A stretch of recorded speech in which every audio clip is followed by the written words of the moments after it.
প্রশাসনের নাকের ডগায় চলছে কুমিল্লার গোমতী নদীর মাটি লুট। নদীর দেবিদ্বার উপজেলার অংশের 10 কিলোমিটারের বিভিন্ন পয়েন্টে মাটি লুটের সঙ্গে জড়িত স্থানীয় একটি প্রভাবশালী সিন্ডিকেট। অভিযান চালিয়েও তাদেরকে দমন করতে পারছে না প্রশাসন।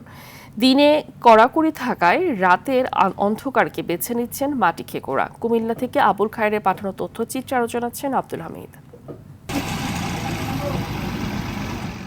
কুমিল্লার দেবিদ্বার উপজেলার গোমতী নদীর 10 কিলোমিটারের 20টি পয়েন্ট থেকে অবৈধভাবে মাটি কাটার মহোৎসব শুরু করেছে একটি প্রভাবশালী সিন্ডিকেট।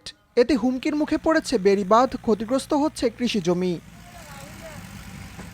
মাটি নেয়ার কাজে নিয়োজিত কয়েক শত ট্রাক্টরের কারণে ভেঙে যাচ্ছে স্থানীয় সড়ক। রাতের আধারে মাটি যাচ্ছে দেবিদ্বার ও মুরাদনগর উপজেলার বিভিন্ন ইটভাটায়।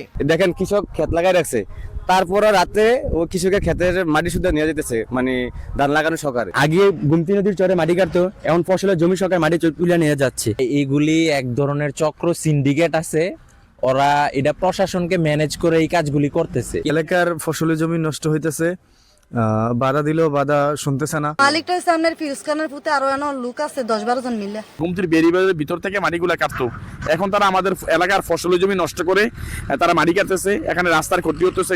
নদীর বেড়িবাঁধ রক্ষা করা মনে হয় না এলাকাবাসীর পক্ষে সম্ভব হবে। মাটি লুটের কর্মযজ্ঞ নির্বিঘ্নে চললেও নীরব ভূমিকায় রয়েছে পানি উন্নয়ন বোর্ড। মাটি কাটা বন্ধে তেমন তৎপরতা নেই উপজেলা প্রশাসনেরও। আবার একটা অভিযান পরিচালনা করে এবং একটি ট্রাক জব্দ করেছি।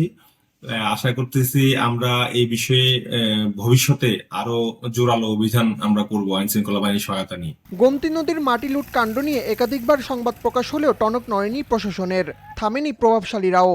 এ বিষয়ে কঠোর পদক্ষেপ না নিলে নদী ভাঙনের ঝুঁকি বাড়তে পারে বলে আশঙ্কা স্থানীয়দের। আব্দুল হামিদ, RTV।